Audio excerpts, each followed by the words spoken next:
I'm Denise. She's a non-fiction editor. And I'm Louise. She's a fiction editor. And together, we're the Editing Podcast. Hello and welcome to another episode of the Editing Podcast.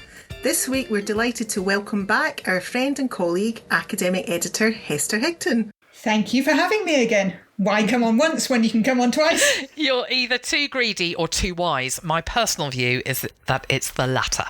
Anyway, it is great to have you back. So something else you know a lot about, Hester, and that all editors, fiction and non-fiction actually, can benefit from learning about is efficient editing. Oh, it definitely is, because efficiency is where you can improve the financials in your business, especially if you're being paid fixed rates or per word rates. Yeah, but there's also a psychological impact to introducing efficiencies, the satisfaction in knowing that you're organising yourself in a way that makes business sense. Yeah, there's something very satisfying about that, isn't there? So we're going to look at, first, the main premise of efficient editing, what the goals are. Then we'll look at how to get prepared so that those goals are achievable. And after that, we'll chat about establishing the order of play in a project. Then we'll look at batch editing, and Hester will also share her experience of using technology for efficient editing. And then we'll wrap up by talking about what all this means when it comes to working on multi-author projects. Sound good, Hester? Sounds good to me. Good. Okay then, let's start at the top with the main premise. So Hester, when we talk about efficient editing, what do we actually mean? What are our goals? Well, Denise, it's as simple as saying that we want to meet the deadlines set for projects without working ridiculous numbers of hours. And we want to be paid at a decent hourly rate. Sorry, is that too short? No, we like pithy. Perfect. We like pithy. Like that. and yeah, who wouldn't want to have all that? Yeah. Really? But shall I expand a bit? Yeah, go on. Projects that come from publishers or packager clients normally work on a fixed fee basis. We're told what we'll be paid for the whole project. If we want to be paid at a sensible rate per hour or day, then we need to rein in the number of hours that we're devoting to that project. We probably need to do that for our sanity too, so that we're not working late into the night or getting up at 5 for several mornings in a row. I feel ill at the mere mention of the word 5. I know you. Unless it's 10 or 11, then you can use that word. And equally well, there are times when we might be juggling multiple projects at once. We've all been there, haven't we? Oh, yeah. Well, no, actually, but anyway. Yeah. No, seriously. She'll just one at a time. I do one at a time. Oh, yeah. I wish I had your life, Louise. But if we're doing that juggling, we can't afford to let each project elbow the others out of the way. Everything needs to be kept within strict bounds, and that means discipline and efficiency. So, what preparation then would you recommend for those of us looking to improve our efficiency? That's not very many words, but a big question.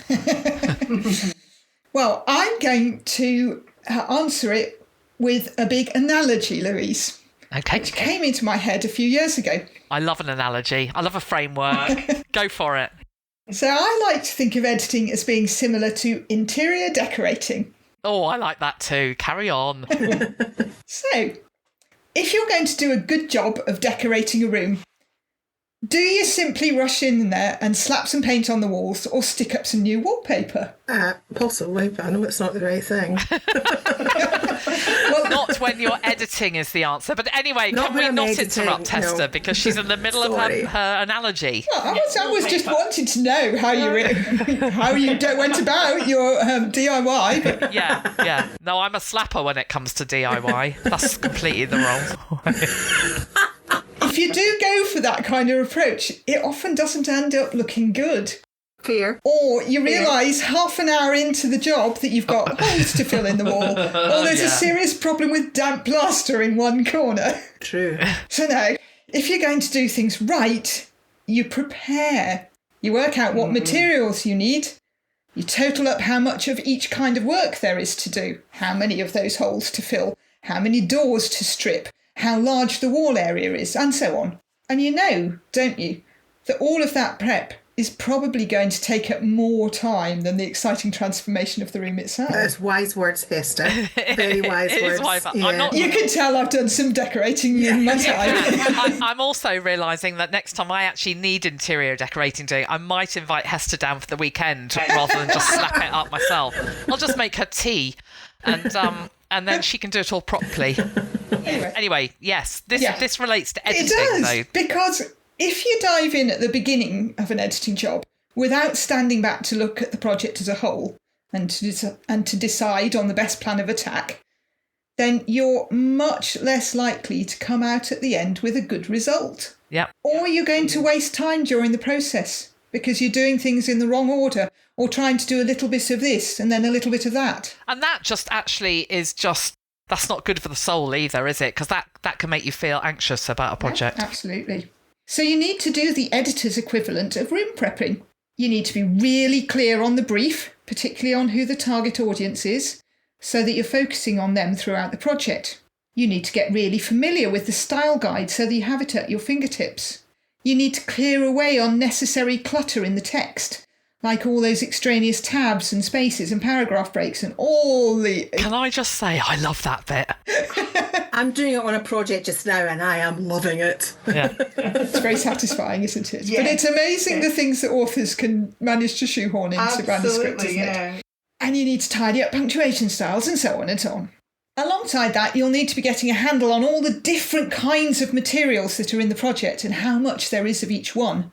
In the kind of work I do, how many tables or references, in Louise's sphere, how much dialogue there is, so that you know how long to allow for handling each of those formats. That's really interesting, actually. It struck me that you used a fiction example there as well, because it'll be interesting by the time we've got to the end of this to see if I can improve my efficiency using some of the techniques, Hester, that you're using within your academic editing practice. Yeah. So, Yeah.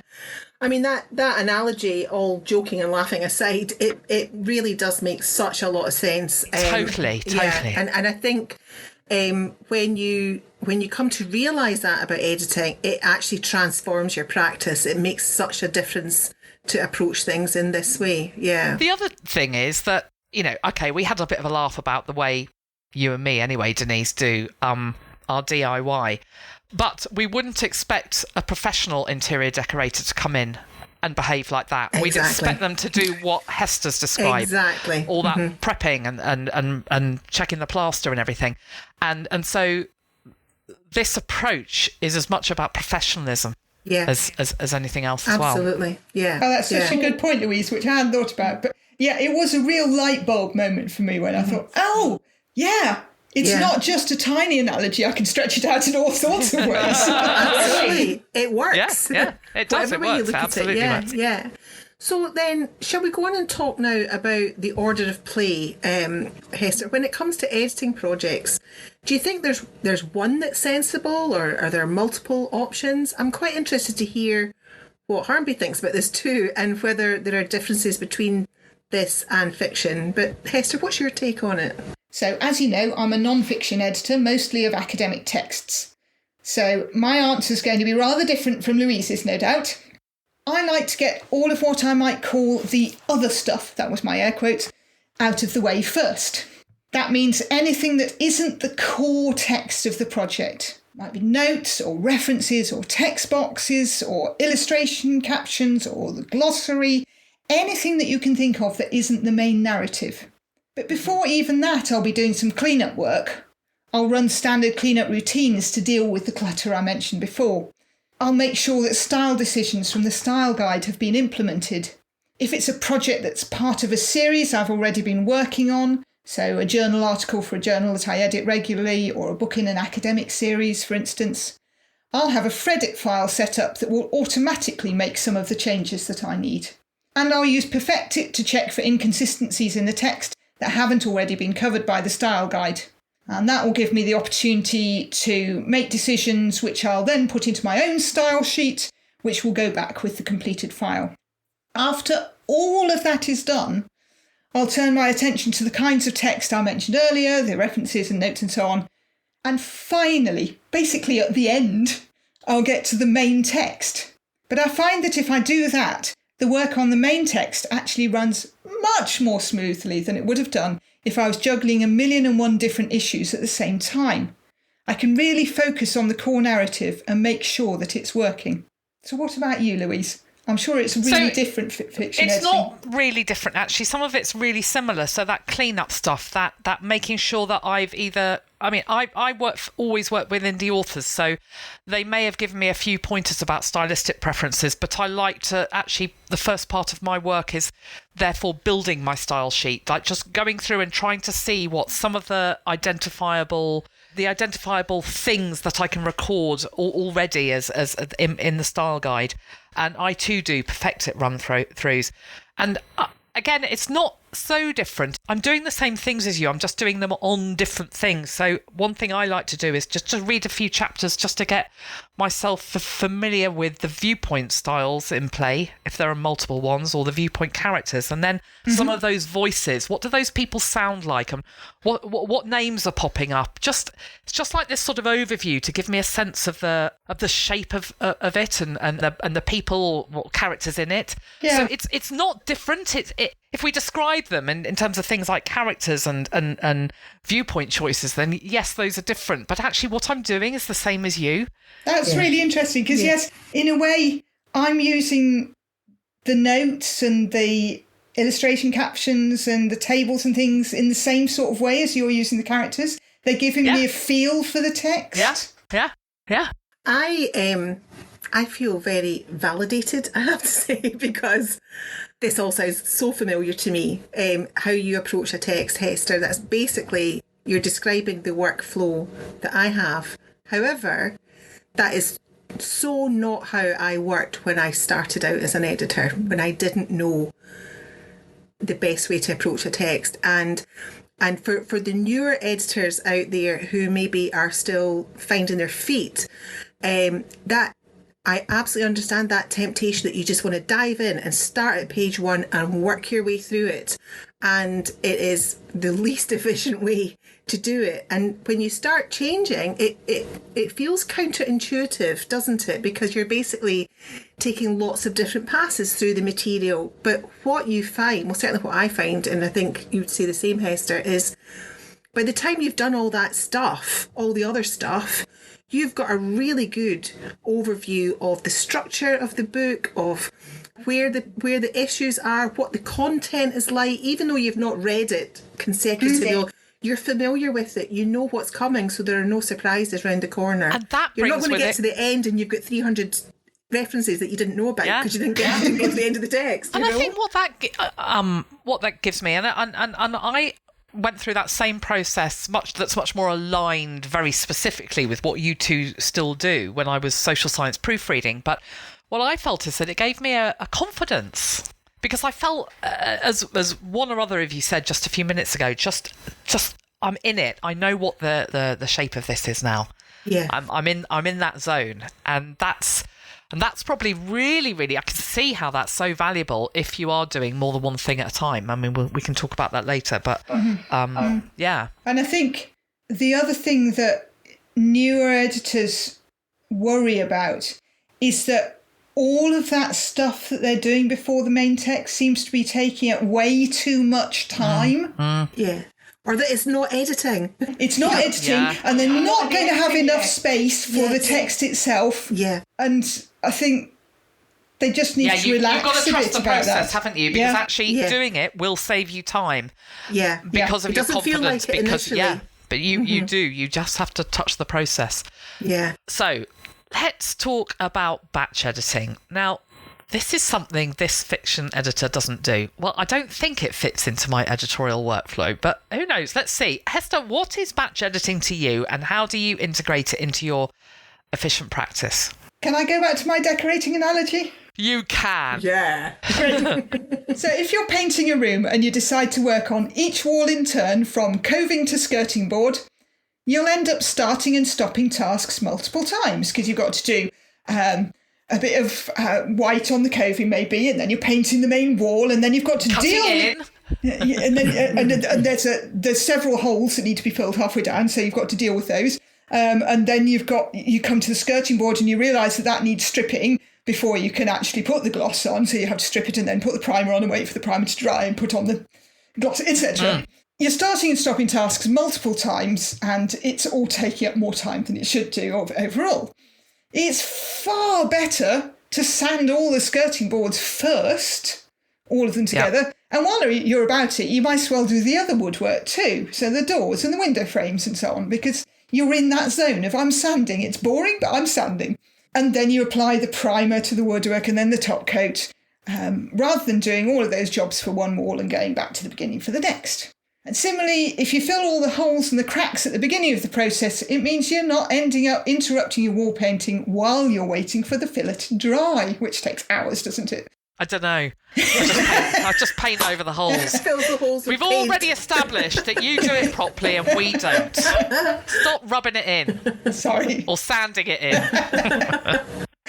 Smoothing it. Anyway. So in just the same way, in editing the kind of material that I work on, I find it pays to plan ahead and batch process the various editing tasks. It might be dull to tidy up all the references in one go, though, as we've discovered, both Denise and I think that's quite a fun job. Yeah, love it. Couple of oddballs, you two. But it's definitely more efficient because you're focusing on the same thing all the time rather than flitting from one thing to another.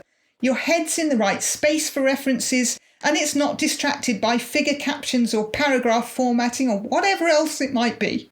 Plus, it's such a relief if you don't like references to get that out of the way at the beginning of the project so that you're not encountering those 300 references at the end of the book that you've forgotten about. Yeah. Just like that incredible feeling when you finish the last bit of sanding. Yeah, you wouldn't know about that, Louise.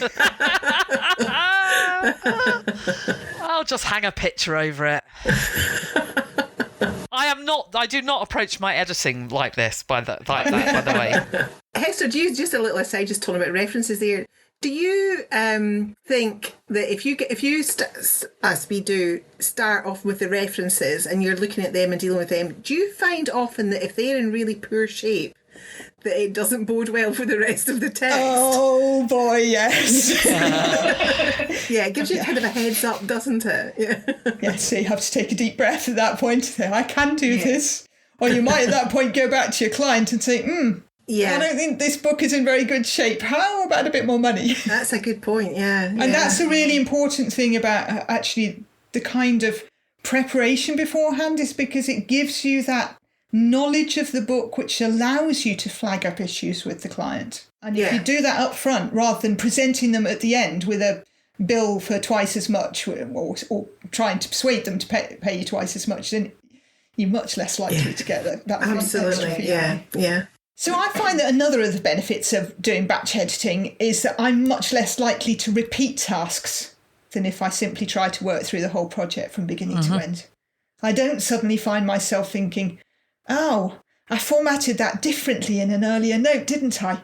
Better go back and change it. Yeah, they're all done. Yeah, they're done. And I can forget about that. That's not to say that I won't refer to things like notes and captions as I work through the main text, because I need to be checking that they do marry up properly. But it'll just be a quick glance down from the sentence or paragraph that I'm working on without disrupting my train of thought. Yeah. So I'm going to turn it back on you now, Louise. Is there anything in fiction editing that could benefit from batch editing? Or is that not just the way it works? Funnily enough, I think there is, and I realise that I sort of do it. I mean, we talked earlier about some of the clean-up checks, that, I will go and check just as a task on its own that the spelling style is consistent and that the punctuation style is consistent, and sort those things out. I do things like I check all my chapter numbers are in sequence. That's its own task. I don't do it each time I get to a new chapter. I do that in one fell swoop. When it actually comes to the line edit, that's when I'm focused on the editing, but I've realised that there's sort of a mini bit of batching going on because I like to create chapter summaries for my authors just in case they want to something to reference to if they're building a query letter or synopsis or something like that. And And I also find it quite useful if I get to a chapter later on and I think, oh, this issue came up some time back. Now, where was it? And I can go and check on my spreadsheet and see, that's where that happened.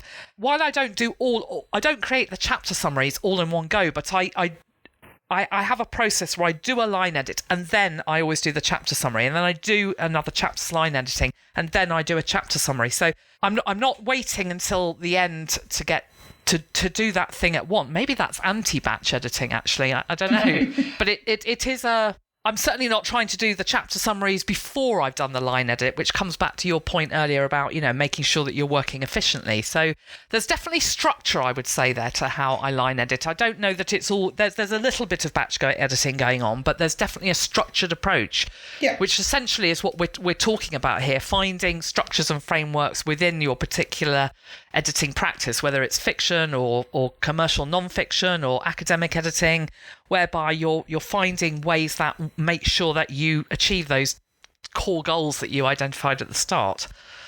And, it's the same for me as it is for you in that sense.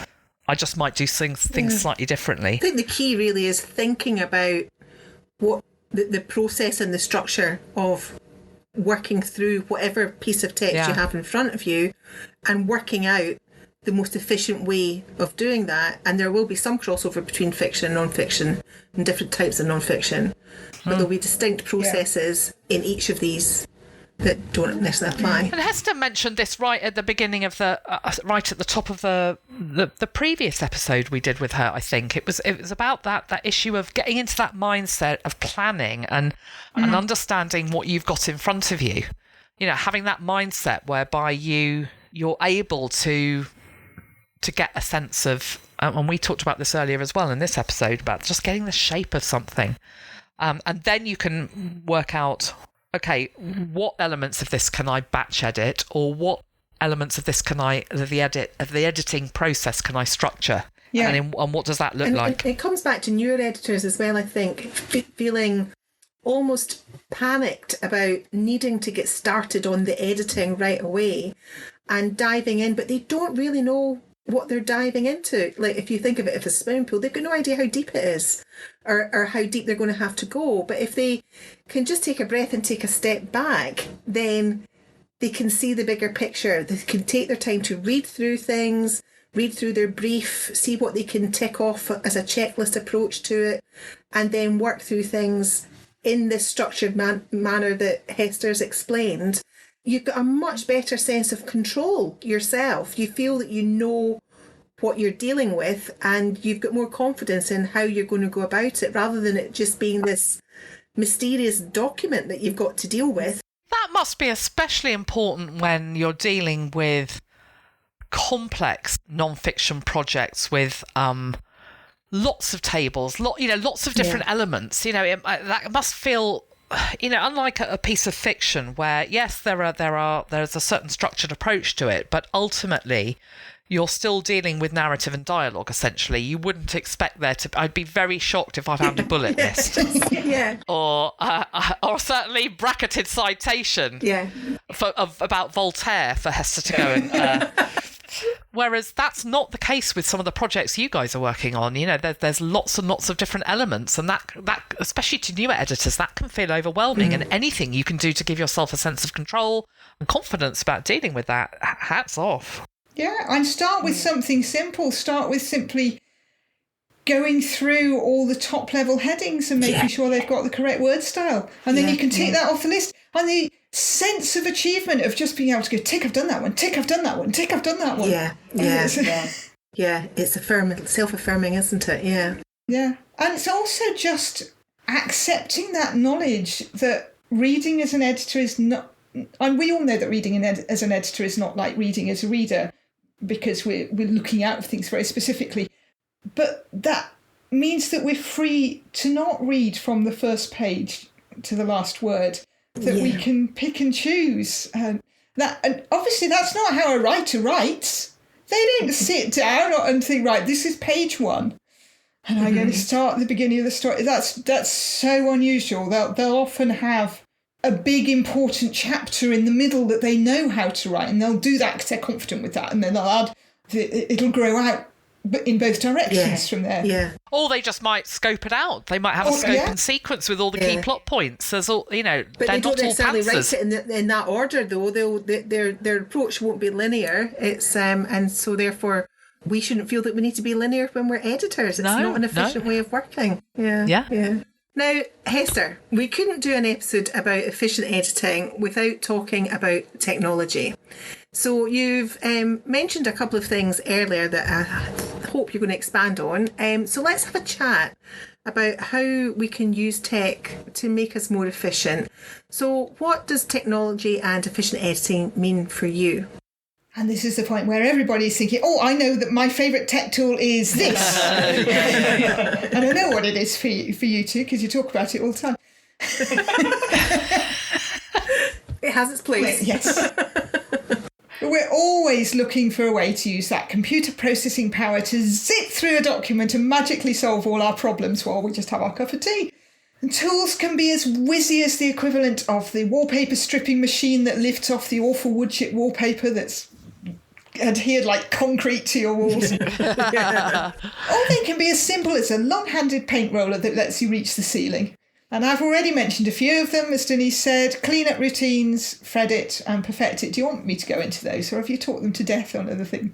Just if you could just give a very brief explanation, because I think a lot of our listeners will know what Perfectit is. Maybe they don't all know what Fredit is. Worth a quick explanation. So clean-up routines, I just mean going through and doing global find and replaces of double spaces to single, of changing tab marks at the beginning of paragraphs to proper indents, of putting the punctuation in the right place, all that kind of thing, which is mostly done by find and replace, or as you're stepping through formatting paragraphs, that kind of thing.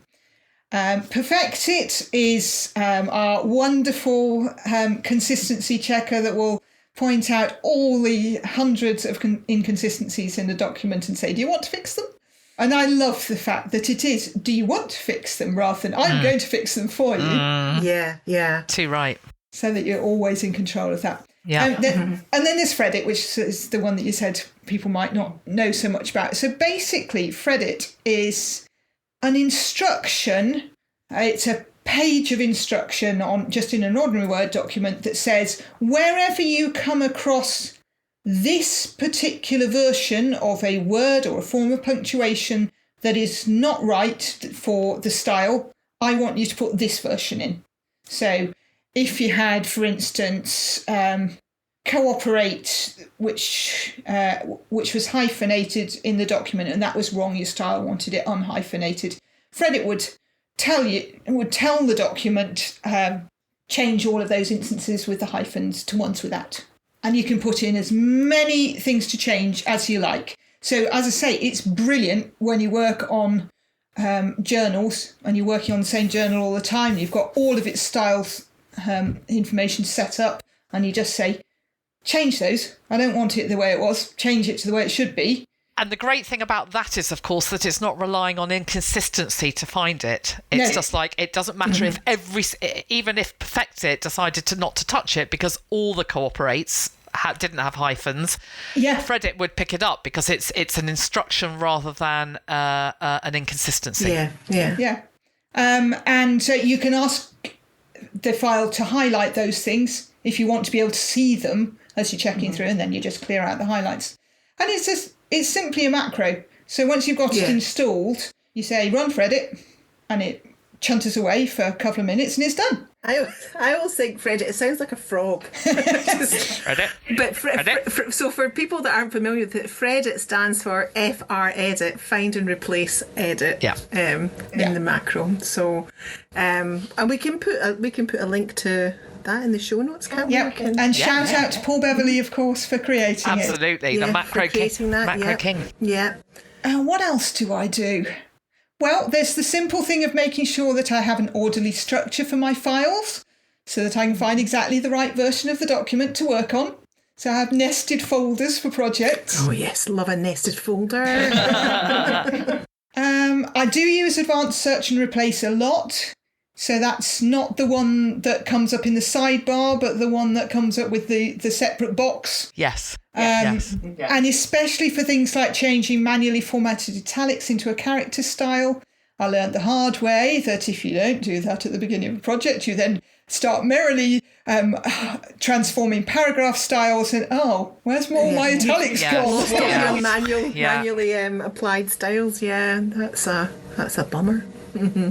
And I'm constantly either creating my own wildcard searches or seeking out the clever ones that have been created by other editors for things like problems in referencing styles or changing formatting. References are one of the best places to use wildcard searches because they can transform the work on that. And Denise and I have both said we quite like the nitty-gritty of it, but actually the 50th time that you've changed a comma to the right from Roman to italic or vice versa.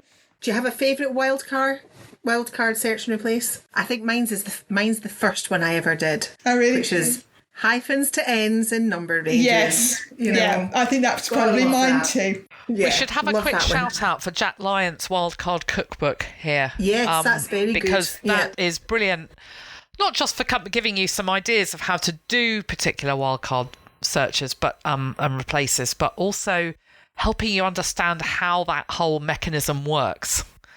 So that you can start to think about building your own as well, because you understand, when the principles of it. Yeah. Mm-hmm. I have key combinations for tasks that I carry out all the time. So like formatting indented and non-indented paragraphs. I know exactly what key combinations will set those up now because I got so fed up of moving my mouse up to the style pane all the time.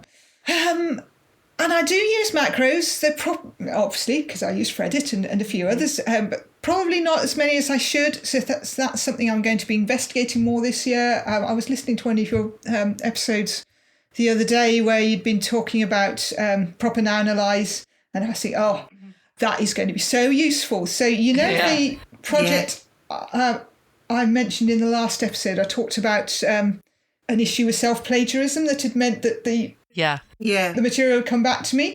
But of course, in reorganising that material, the author, it's a history book, it's about the French Revolution. He's now shifted things around so much that I don't know whether the first time somebody appears in the text, they've got their forename as well as their surname. Ah, right. Yes. So I'll be running proper analyze to see what mess there is in terms of all the names in there. Yeah. Just picking all that sort of thing up, it makes a big, big difference when you've got... So I'm doing a book on... it's the history of Test cricket at the moment that I'm doing. And it's from the 1800s. So can you imagine how many names there are in that? My word, yeah. And although, a lot of them are very common English names, there's still variations of ways that you can spell them and get them wrong. So it makes a massive difference just to run through that sort of thing and just reassure yourself you haven't missed something between page 1 and page 98, One other thing I just wanted to mention, because we were talking about Paul Beverley earlier. He's, for those of you listening who haven't explored macros at all, if you want to have a look go to his website. Again, we'll put a link in the show notes, but he's got loads and loads of macros, and some of them he developed not specifically for, but primarily with the fiction editor or proofreader in mind. So dealing with the placement of commas before punctuation, closing punctuation, quote marks, speech marks. For dialogue, and there's a few things that he had the fiction editor in mind when he wrote them for. So Hester's pulled up some ones here that are particularly good for her academic editing practice. But there are a lot of these can be used across the board, can't they, Hester? It doesn't matter what subject areas you work in, but it's worth actually, as part of your efficient editing practice, just doing a bit of research first, taking Hester's advice to do the prep and the planning and think, actually, what do I need? What's slowing me down? What do I find myself, what kind of repetitive tasks do I find myself doing? And can I find ways to automate that or partially automate that? Yeah.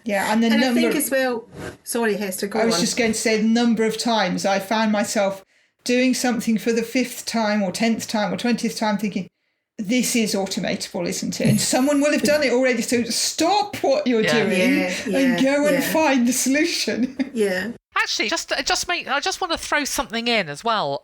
Something that I find very useful, because obviously I make a lot of comments when I'm line editing a document, and they're comments that I often want to take and transfer into a larger editorial report, which will explain to my author why I've made particular types of changes, and so that the report becomes more of a teaching tool rather than just a here's what I did. And so I like to be able to identify in the file when I'm making a comment, what type of comment, what kind of element within the text it refers to. Is it to do with viewpoint? Is it to do with pacing or showing and telling?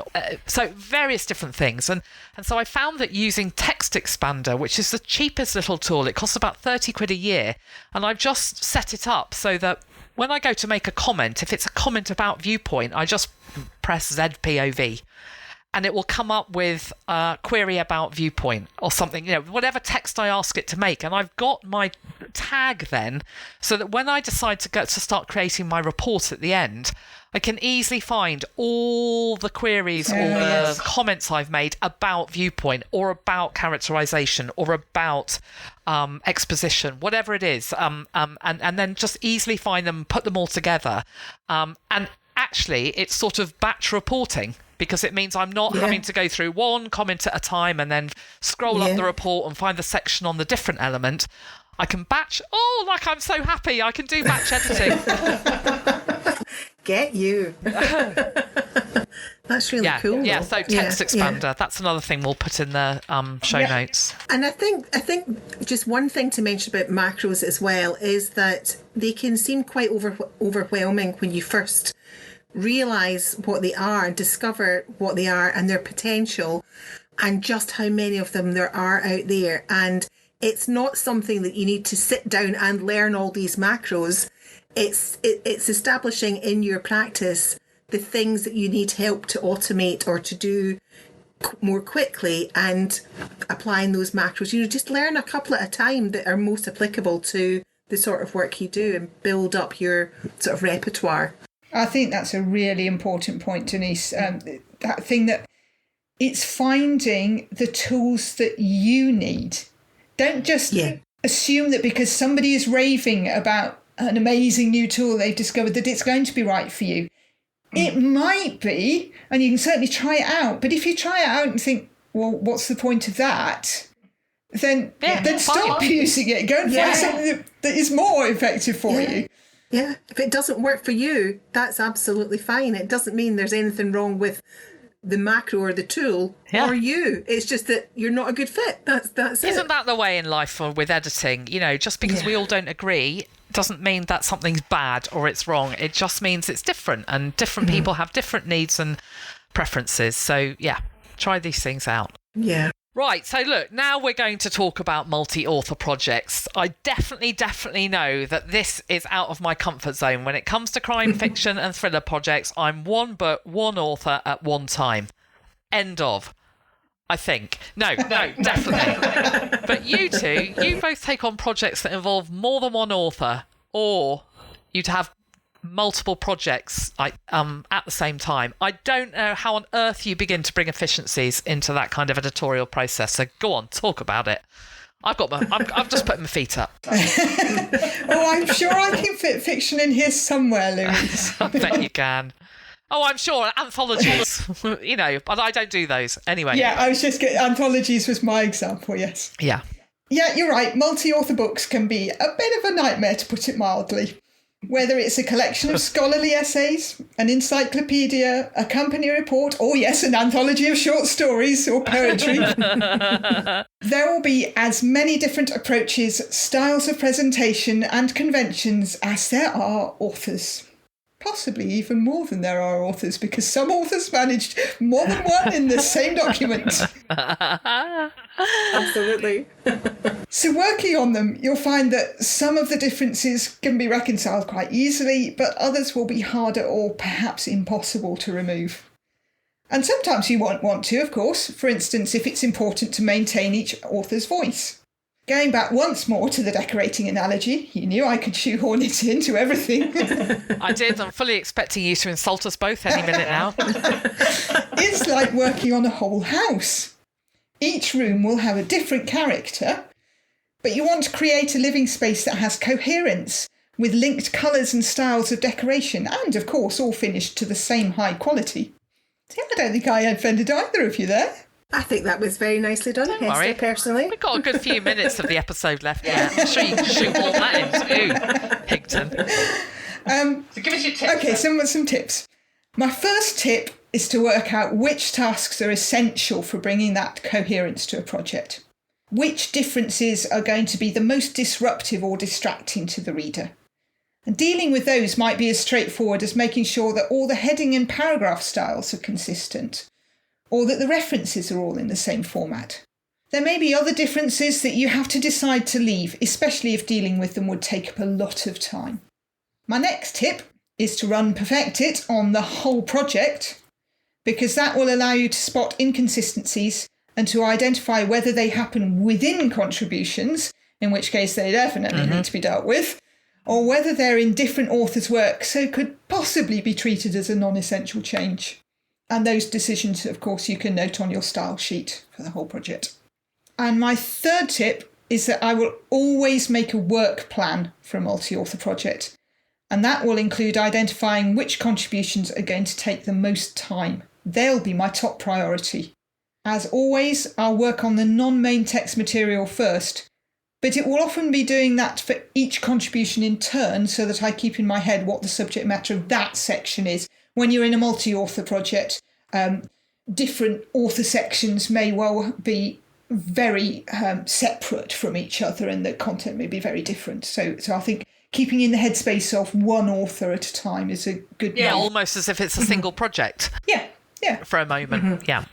And then finally, when I come to the main text, when I'm reading that, when I'm working on those really problematic chapters, I'll try to edit light on the first run through. So if I come up against really difficult, knotty paragraphs, I'll highlight them to come back to, but won't try to get my head around them immediately. And I often find that the problem has miraculously unknotted itself by the time I've got to the end, or later text in that contribution has helped me to understand what that particular paragraph was about. So that's such so an true. important point, because it can become overwhelming, can't it? If you come up against a barrier, and rather than just putting it to one side and going, I'll return to that later, it can derail the whole project. And that's really, really valuable advice in terms of efficiency. Because, as you said, it might have untangled itself anyway. But even if it hasn't, by the time you get to the end of the text, you're in a stronger position to take a more confident decision about what the next step should be, whether to query or whether you can